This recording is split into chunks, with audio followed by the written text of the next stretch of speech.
Hi friends, എന്തൊക്കെയുണ്ട് വിശേഷം? എല്ലാവർക്കും സുഖമാണോ? അപ്പോൾ ഞാൻ എൻ്റെ മക്കളെയും കൂട്ടിയിട്ട് നമ്മളിപ്പോൾ എവിടെ കുഞ്ഞാ നിൽക്കണ പറയും ഒക്കെ പറയും. നിങ്ങൾ വയനാട് എന്താണ് വന്നേ? നിങ്ങൾ പൂപ്പലിയാണ് എൻ്റെ കുട്ടികളെയും കൂട്ടി വന്നത് കേട്ടോ. പോലെ നമ്മളാരോടെ നന്ദി പറയണ്ടേ?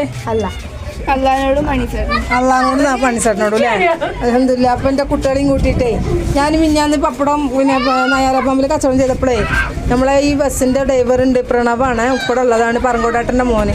അപ്പോൾ എന്നോട് ചോദിച്ചു പിന്നെ ഒരു ടൂർ പോകുന്നുണ്ട്, ഇത് കുട്ടികളെയും കൂട്ടി പോരുന്നുണ്ടെങ്കിൽ പോകണമെന്ന് പറഞ്ഞു. അങ്ങനെ അൽഹംദുലില്ലാ ആ ഒരു ക്ഷണം ഞങ്ങൾ സ്വീകരിച്ചു. കാരണം ഒറ്റയ്ക്ക് എനിക്ക് എന്തായാലും കൊണ്ടുപോകാൻ പറ്റില്ല, എല്ലാ മക്കളും ഇവിടെ ഒച്ചമുളൊക്കെ കേൾക്കുന്നുണ്ട് കേട്ടോ, അങ്ങോട്ട് ഇതാവരുതേ.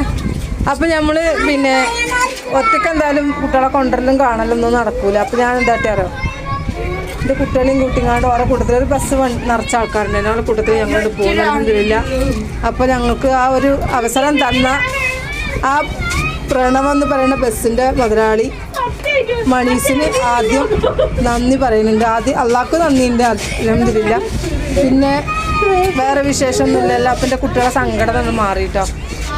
അപ്പോൾ ഓരോന്നിനും കയറണമെങ്കിൽ ഭയങ്കര ടിക്കറ്റിന് ഭയങ്കരമാണ്. അപ്പോൾ എന്നാലും ഇൻഷാ അല്ലാഹ് നോക്കട്ടെ. പിന്നെ വേറെ വിശേഷമൊന്നുമില്ലല്ലോ, എല്ലാവർക്കും സുഖമാണല്ലോ അല്ലേ? ആയിക്കോട്ടെ, കുട്ടികളെ പൂപ്പലൊക്കെ കാട്ടിക്കൊട്ടിട്ട് വരട്ടെ കേട്ടോ.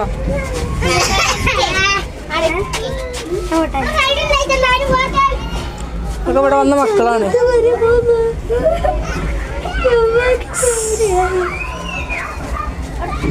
നിങ്ങളെ വീട് എവിടാ? തലയാടോ? തലയാട്. ഓരോ സ്ഥലപ്പേര് കേൾക്കുമ്പോൾ അത്ഭുതമാണ്. തലയാടാണോ? എന്താ പേര്?